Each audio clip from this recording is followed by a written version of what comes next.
स्वागत है ब्रेक के बाद। खबर गिरिडीह से है, जहां प्रशासन की सुस्ती से जमीन घोटाला हुआ है। 335 एकड़ के दस्तावेज बिहार से लेना भूले। भूमाफियाओं ने 45 करोड़ की 15 एकड़ जमीन बेच डाली। 13 प्रखंडों में कृषि विभाग की 335 एकड़ जमीन। कृषि विभाग के पास जमीन के दस्तावेज नहीं। झारखंड बनने के 21 साल बाद भी पटना से दस्तावेज नहीं लाए। डीसी ने बिहार के कृषि निदेशक को पत्र लिखा। जमीन बेचने की छानबीन शुरू होने पर अफसरों के अब पसीने छूट रहे हैं। ज्यादा जानकारी दे रहे हैं सहयोगी श्रीकांत, इस वक्त हमारे साथ जुड़े हुए हैं। श्रीकांत, 21 साल हो गए, किसी को याद नहीं रहा कि कृषि विभाग की जमीन है तो इसे कैसे वापस, इसके दस्तावेज कैसे वापस लाने हैं। अब जब भूमाफियाओं ने पूरा खेल खेल लिया है, उसके बाद अब अधिकारियों के पसीने छूट रहे हैं। जी देखिए, आपने बिल्कुल सही कहा। आपने जिस तरीके से कृषि फॉर्म है, कृषि फॉर्म के जो वहाँ पर पचम्बा में स्थित है कृषि फॉर्म, इसके पास जो आरोप लगाया जा रहा है कि लगभग 15 एकड़ जो जमीन है वो बेच दी गई है भूमाफियाओं के द्वारा। रजिस्ट्री भी हो गई है इसकी। अब जब चूंकि डिमार्केशन जो है कृषि फॉर्म का, वो कृषि फॉर्म को खुद पता नहीं है कि उनका दायरा जो है वो कितनी दूरी तक है।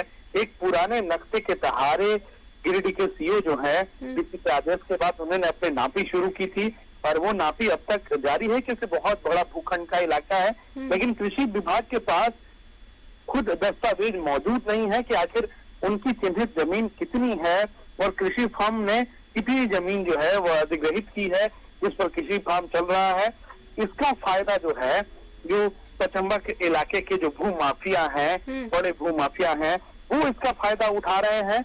और बड़े भूमाफिया सरकारी जमीन हो या फिर गैर मजरूआ जमीन हो या फिर तालाब के पास की जमीन हो, सारे जमीन को जो है वो रजिस्ट्री करवाने में लगे हुए हैं फर्जी कागजातों के सहारे। लेकिन अब जब यह मामला उठा है तब जाकर जो है अधिकारियों की भी नींद खुली है।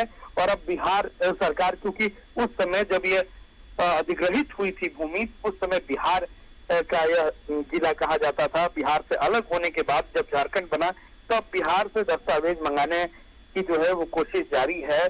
पटना में इसके लिए अधिकारी जद्दोजहद कर रहे हैं और कोशिश की जा रही है कि वहां से दस्तावेज आए। लेकिन यह भी स्पष्ट नहीं है कि बिहार में इन जमीन के दस्तावेज हैं भी या नहीं, ये भी कंफर्म नहीं है।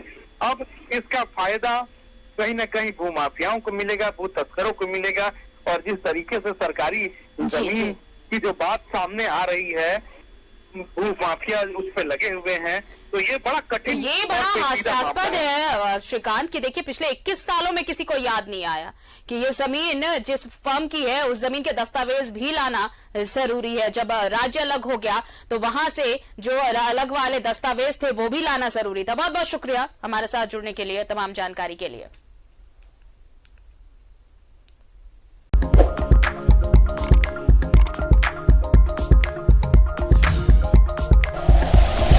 Like and share videos, subscribe करें हमारा चैनल और प्रेस करें बेल आइकॉन। न्यूज़ 11 भारत, सच है तो दिखेगा।